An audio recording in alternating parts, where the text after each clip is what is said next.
Anyway, welcome to you all and welcome to my friends. ಕರಾವಳಿ ಅಂದರೆ ಅದೇ ಒಂದು ಪ್ರಪಂಚನೇ ಬೇರೆ ಪ್ರಪಂಚ. ನಮ್ಮ ಸಿಟಿಗೂ ಅರ್ಥಾತ್ ಬೇರೆ ಪ್ರಪಂಚನೇ ಬೇರೆ ಕರಾವಳಿ. ನಮ್ಮ ಡೈರೆಕ್ಟ್ರು ಗುರುವರು ಹೇಳಿದಾಗೆ ಕರಾವಳಿ ಸಿನಿಮಾ ಕರಾವಳಿಯ ನೆಲದಲ್ಲಿ ಹುಟ್ಟಿದ ಒಂದು ಕಥೆ ಇದು.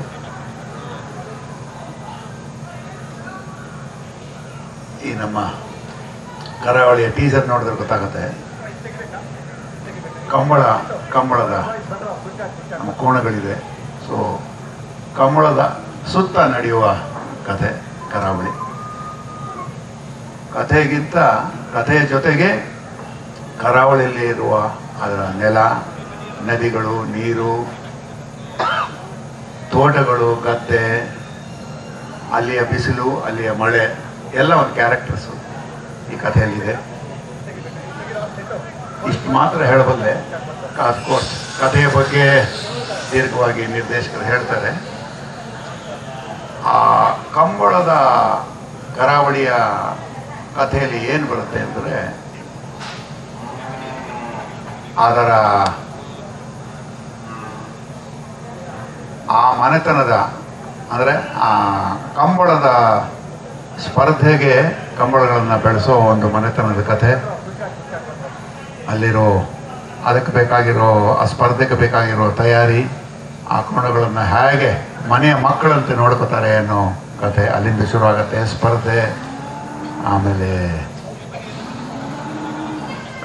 ಒಂದು ಕಿಚ್ಚಿದೆ, ದುಃಖ, ನ್ಯಾಯ, ಅನ್ಯಾಯ, ಅವಮಾನ ಎಲ್ಲ ಅದರ ಸಂಬಂಧಗಳ ಸುತ್ತ ನಡೆಯೋ ಒಂದು ಕಥೆ ಕಂಬಳಕ್ಕೆ ಕರಾವಳಿಗಿದೆ.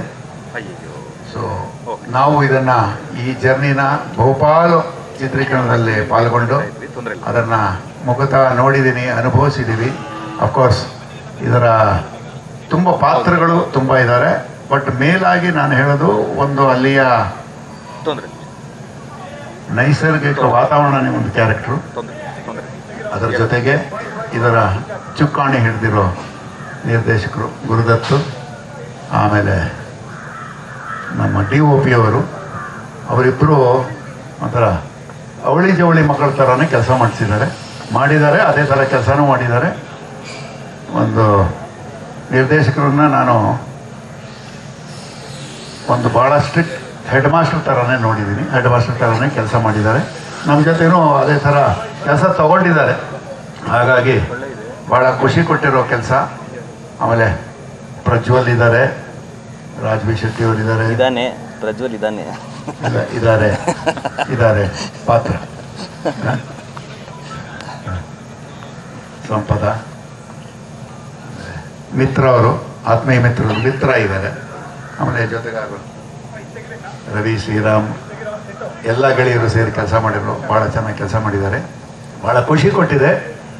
ಖಂಡಿತವಾಗಿ ಈ ಕರಾವಳಿ ಸಿನಿಮಾ ನಮ್ಮ ಕನ್ನಡ ಚಿತ್ರರಂಗವನ್ನು ಬೇರೆ ದಿಕ್ಕಿನತ್ತ ಆಲೋಚನೆ ಮಾಡುವ ಒಂದು ದಿಕ್ಕಿನತ್ತ ಕರೆದೊಯ್ಯುತ್ತೆ ಅಂತ ಇಷ್ಟು ಮಾತ್ರ ಹೇಳಬಲ್ಲೆ. Thank you so much.